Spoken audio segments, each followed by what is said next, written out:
Major international news: Israel and Hamas, in conjunction with a number of different parties helping and involved in the negotiations, have agreed to a 5-day ceasefire during which hostages will be released. This is going to be a trade. The details are important for our purposes. The way that domestic media has covered this process is also important, and we will get to that in a moment. We'll start with what we know as of this moment. Reuters reporting: Israel, Hamas agreed a 4-day truce, 50 hostages to go free.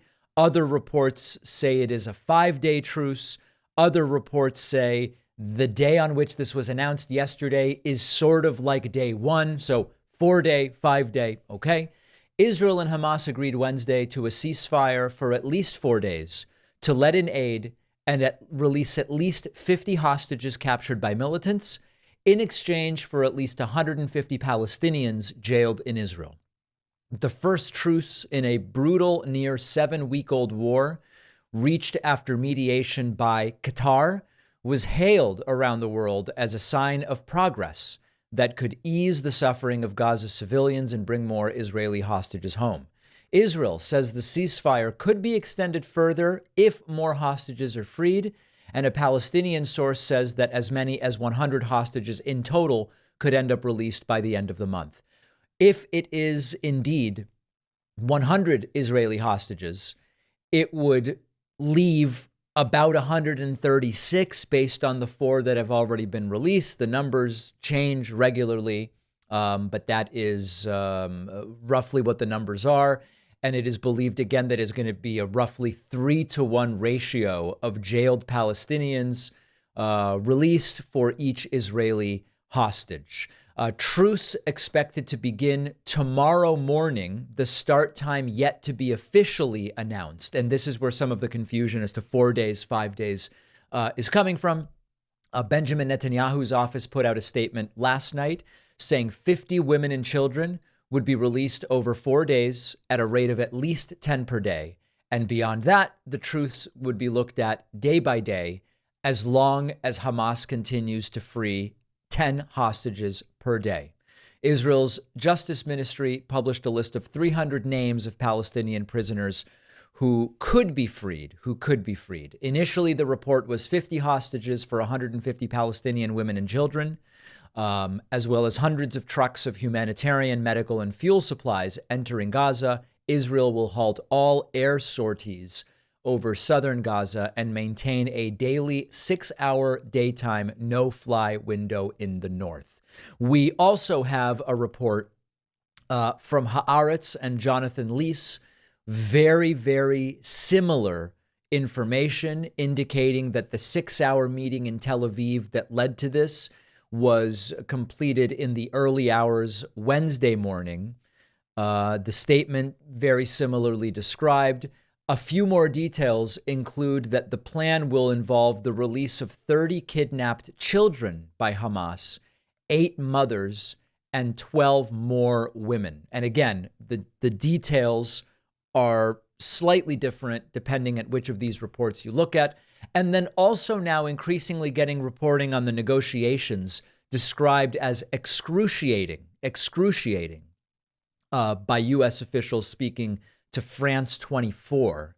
And we'll just look at 1 or 2 paragraphs. In a detailed account to reporters by a senior U.S. official speaking on the condition of anonymity, a picture has emerged of a tense international effort beset by sudden communication cutoffs with Hamas, disputes over the hostage lists, and safety concerns on the ground. The U.S. official said it was an extremely excruciating 5-week process, and it all started with a call from Qatar to Washington and to the Israelis to discuss the freeing of some hostages. So listen, do we want to contextualize this in terms of since October 7th? Do we want to contextualize this as how has this situation evolved and changed in the 21st century? Do we want to contextualize this going back to 1948? The answer is, depending on what your motivations are, you will have a different answer to that. I think it is a great thing that what seems to be, and again, what it seems to be and what it is are often not the same. It seems to be that the priority is the release of hostages, as it should be. And there are many fair criticisms that can be made of the Netanyahu government. And one that has been made is that the hostages may be more useful to Netanyahu remaining as hostages rather than being freed. In other words, what Netanyahu can get away with may be greater if there continue to be hostages rather than the political benefit to Netanyahu from securing the hostages' release. I don't know if that's the case. It's certainly plausible that that's the case, and we are going to soon see. Of course, if you look at the numbers, if there were 240 hostages, 4 were released, leaves 236. If you release 50 to 100, that means that you are still going to have somewhere between 136 and 186 hostages remaining. So this is not the end. But is it possible that if aid continues to enter Gaza as part of the ceasefire and that at least 10 hostages per day are released, this could continue? It is certainly possible, and that would be a good thing. Now, there are those emailing me angrily saying, David, why is anyone even talking about a ceasefire? There was a ceasefire up until October 7th. Hamas broke the ceasefire, and now Israel is going to do a ceasefire that Hamas says it won't accept because it's going to continue trying to do October 7th over and over again. Sure, that's certainly a perspective that one can have.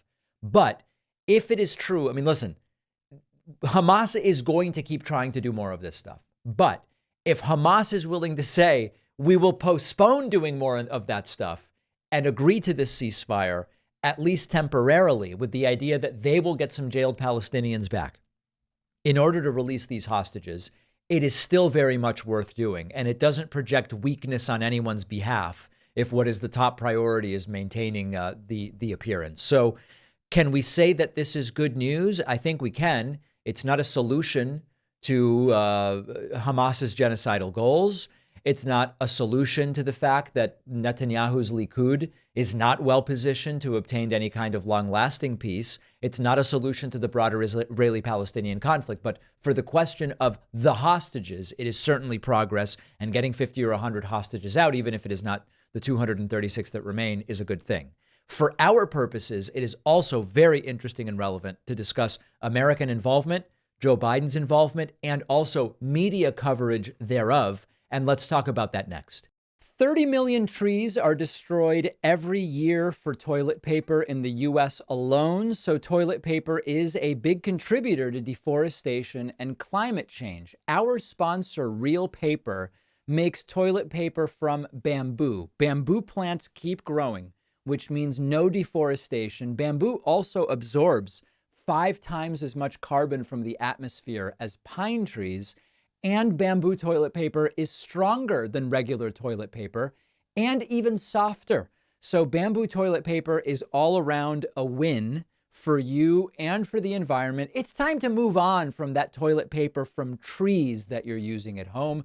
When you use Real Paper, it doesn't feel like you're sacrificing anything. It's soft and fluffy, and they'll ship it to your door in plastic-free packaging on a schedule. Super easy. With every box of Real Paper you buy, they are funding reforestation efforts across the country through their partnership with One Tree Planted. So unlike the toilet paper that cuts down trees, Real is helping to actively plant them. Go to realpaper.com/Pacman and use code Pacman for 30% off your first order and free shipping. The link is down below.